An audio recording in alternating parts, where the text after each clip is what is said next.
할렐루야! 3일 저녁 예배에 나오신 성도님들을 환영하고 축복합니다. 특별히 아름다운 찬양으로 예배의 문을 연 IMC 찬양팀과 특별 찬송으로 하나님께 영광을 돌린 공이슬 솔리스트 가운데 하나님의 위로와 회복의 역사가 함께 하시기를 소망합니다. 사랑하는 성도 여러분, 이 시간에는 저희가 설교 말씀에 들어가기 전에 이번 주 결단을 한번 실천해 보도록 하겠습니다. 이번 주 결단이 무엇이죠? 은혜 입은 사람답게 미소 지으며 살겠습니다 입니다. 그래서 이 시간에는 우리 옆에 계신 성도님들을 보면서 살짝 한번 미소를 한번 지어주시기 바랍니다.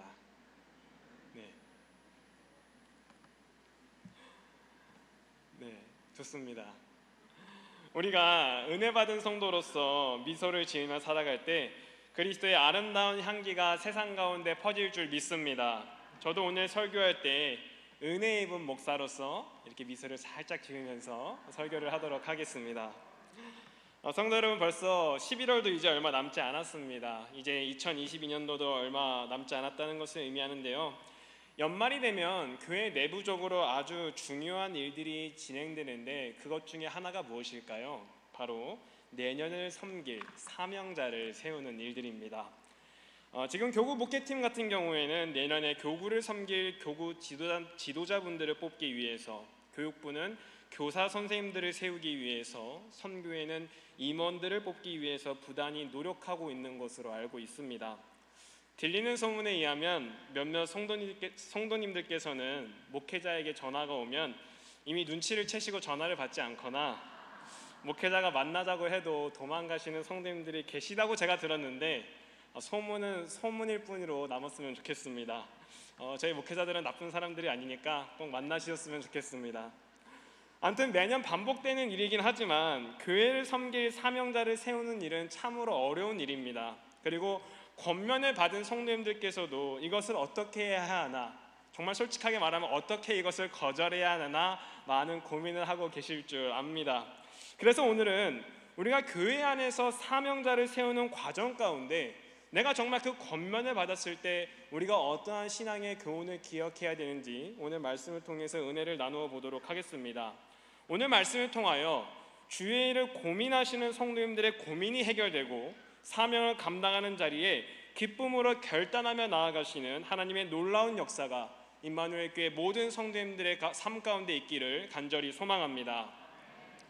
오늘의 말씀은 교회의 직분자들을 향한 사도 바울의 가르침에 대해서 기록하고 있습니다. 오늘 말씀을 보면 사도 바울은 주님께서 교회 안에 직분자를 세우시는 이유와 목적에 대해서 설명하고 있는데, 오늘 말씀을 통해서 발견할 수 있는 신앙의 교훈은 첫째로 우리를 사명자로 부르시고 세우시는 분은 바로 주님이시라는 사실입니다. 우리 본문 11절의 말씀을 다 같이 합독하시겠습니다. 시작! 어떤 사람은 복음 전하는 자로, 어떤 사람은 목사와 교사로 삼으셨으니. 아멘. 11절 말씀은 그 당시 초대교회 안에 있었던 대표적인 직분들이 나열이 되어 있습니다. 간략하게 살펴보면 그 당시 초대교회 안에는 예수님의 제자들이라 불리우는 사도, 하나님의 말씀을 받아서 전하는 선지자, 그리스도의 기쁜 소식을 전하는 복음 전도자, 그리고 가르치는 역할을 감당하는 목사와 교사가 있었음을 우리는 말씀을 통해서 알 수 있습니다. 여기서 우리가 중요하게 바라보아야 되는 것은 사도, 선지자, 복음 전도자, 목사, 교사를 삼으시는 분이 누구냐는 겁니다. 말씀에서는 그라고 나와 있는데 여기서 그는 각 사람에게 선물의 분량대로 은혜를 허락하시는 그리스도, 교회의 머리이자 주인 되시는 예수님을 가리키는 것입니다. 즉 우리를 교회의 직분자로, 사명자로 세우시는 것은 사람이 하는 일이 아니라 바로 하나님께서, 주님께서 하시는 일이라는 사실입니다. 저도 이제 23년도에 교구를 함께 섬길 지도자분들을 찾기 위해서 열심히 또 새벽마다 기도를 하고 전화를 돌렸습니다. 그 가운데 제가 이제 한 성도님께 전화를 드려서 성도님, 내년에 함께 교구 지도자를 좀 섬기시는 게 어떠시겠습니까? 라고 말씀을 드리니까 이 성도님의 대답도 대부분의 성도님들과 비슷하게 그건 좀 어려울 것 같습니다 라고 대답을 하시더라고요. 그래서 제가 성도님께 다음과 같이 말씀을 드렸습니다. 맞아요 성도님, 교구 지도자를 섬기는 게 쉬운 일은 아니죠. 그런데 그래도 우리가 믿음을 가진 그리스도인이라면 한번 기도는 해보고 결정해야 되지 않겠습니까? 라고 말씀을 드렸습니다. 그러니까 그 성도님께서 이렇게 말씀하시는 겁니다. 기도해도 변하는 건 없을 것 같습니다, 목사님, 라고 대답을 하셨습니다.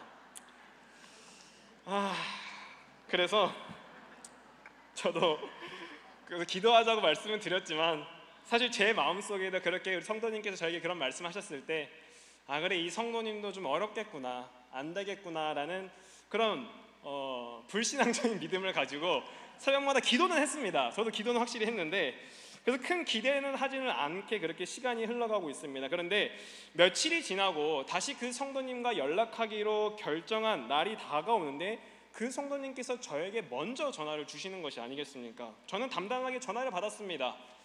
이제 거절하시겠구나, 안 되겠구나 하는 마음으로 전화를 받았는데, 목사님, 저입니다.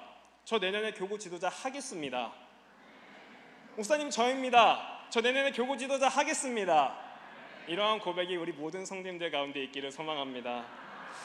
정말 완강하게 거절하셨던 그 성도님이 시간이 지나도 변할 것 같지 않았던 그 성도님의 마음이 변하여 결단을 하신 겁니다.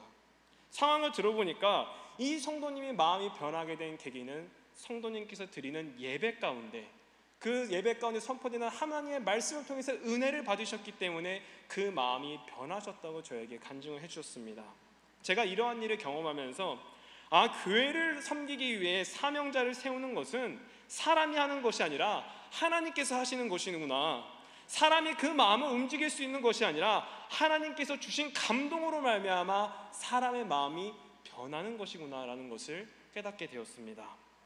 그래서 내가 과연 나에게 사명이 맡겨졌을 때, 우리 성도님들에게 권면이 들어왔을 때 우리에게 필요한 신앙의 자세는 과연 정말 이것이 하나님의 뜻인지, 나를 향한 하나님의 마음이 무엇인지를 반드시 우리가 하나님께 물으며 간구해야 한다는 사실입니다. 사랑하는 성도 여러분, 사명의 자리를 제안받으시고 그것으로 인하여 고민하고 갈등 가운데 계십니까? 그렇다면 여러분들이 가장 먼저 해야 될 것은 주님의 뜻을 간구하는 것임을 믿으시기 바랍니다. 그것이 무엇입니까? 예배의 자리에 나아가는 것, 기도하는 것, 하나님의 말씀을 붙드는 것입니다. 예배의 자리를 통해서 여러분들에 향한 하나님의 뜻이 무엇인지 간구해 보시기 바랍니다. 우리가 믿음으로 살아가는 사람들인데 어찌 우리가 주의 뜻을 한 번도 구해보지 않고 그 사명자의 자리를 우리가 거절할 수 있겠습니까? 우리가 판단하고 결정할 수 있겠습니까? 그러므로 사랑하는 성도 여러분, 다시 한번 말씀드리지만 주님께 뜻을 한번 구해보시기 바랍니다.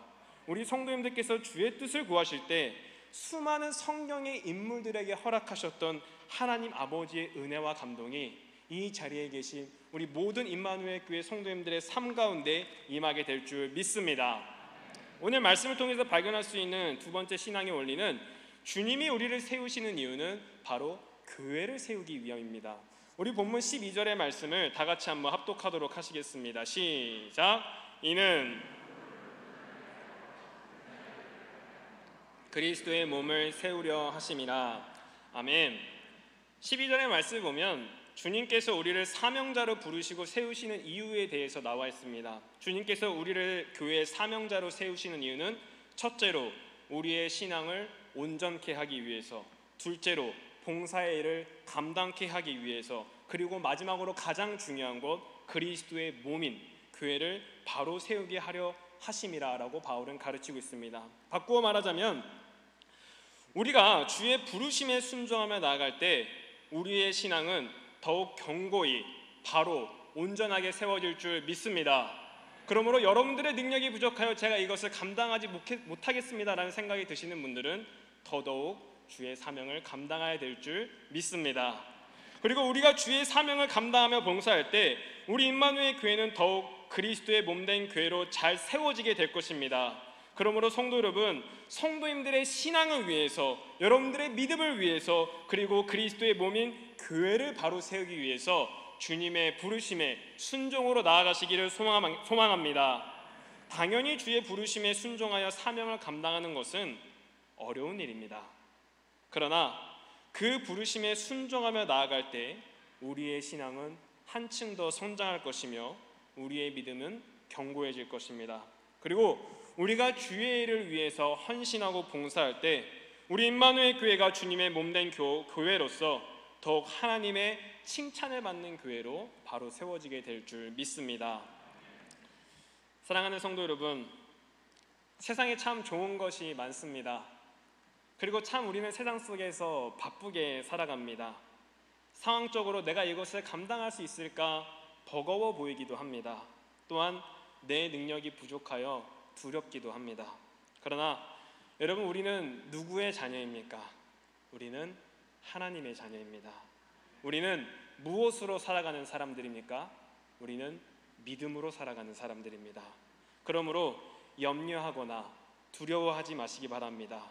하나님께서 우리 아버지신데 우리가 감당하지 못할 것이 무엇이 있겠습니까?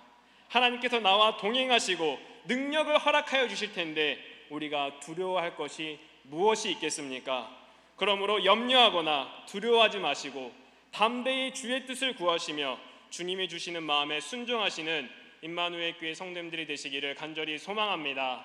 특별히 오늘 예배 이후에 저 교구 지도자 하겠습니다, 저 임원하겠습니다라는 성도님들의 간증이 넘치기를 간절히 소망합니다. 기도하겠습니다. 사랑의 주님, 오늘 하루도 우리의 삶과 동행하셔서 우리의 발걸음을 예배의 자리로 이끌어 주심에 감사드립니다. 이 예배의 자리를 통해 우리가 성령의 능력을 통하여 치유와 회복을 경험케 하여 주시옵소서. 주님, 오늘의 말씀을 기억하기 원합니다. 교회를 세우시기 위해 사람을 부르시고 세우시는 분이 주님이심을 믿사오니 우리가 그 사명의 자리에 대해서 고민할 때 우리가 먼저 예배의 자리를 찾고 기도하며 하나님의 뜻을 구할 수 있도록 주의 은혜를 허락하여 주시옵소서. 특별히 주의 뜻을 구하는 성도님들의 간구 가운데 감동으로 역사하여 주시옵고 담대하게 주의 부르심에 순종하며 나아갈 수 있도록 인도하여 주시옵소서. 주님, 이번 주 결단을 실천하며 나아가기 원합니다. 은혜 입은 사람답게 미소를 지으며 그리스도의 아름다운 향기를 전하며 귀한 삶을 살아갈 수 있도록 하나님 인도하여 주시옵소서. 예수 그리스도의 이름으로 기도드립니다. 아멘. 다 같이 주님 가르쳐 주신 기도로 예배를 마치겠습니다. 하늘에 계신 우리 아버지여, 이름이 거룩히 여김을 받으시오며 나라의 임하옵시며 뜻이 하늘에서 이루어진 것 같이 땅에서도 이루어지이다. 오늘날 우리에게 일용할 양식을 주옵시고 우리가 우리에게 죄 지은 자를 사하여 준 것 같이 우리의 죄를 사하여 주옵시고 우리를 시험에 들게 하지 마옵시고 다만 악에서 구하옵소서. 대개 나라와 권세와 영광이 아버지께 영원히 있사옵나이다. 아멘. 이상으로 3일 저녁 예배를 마쳤습니다. 바로 이어서 정기 임원회가 온라인과 오프라인으로 동시에 시작됩니다.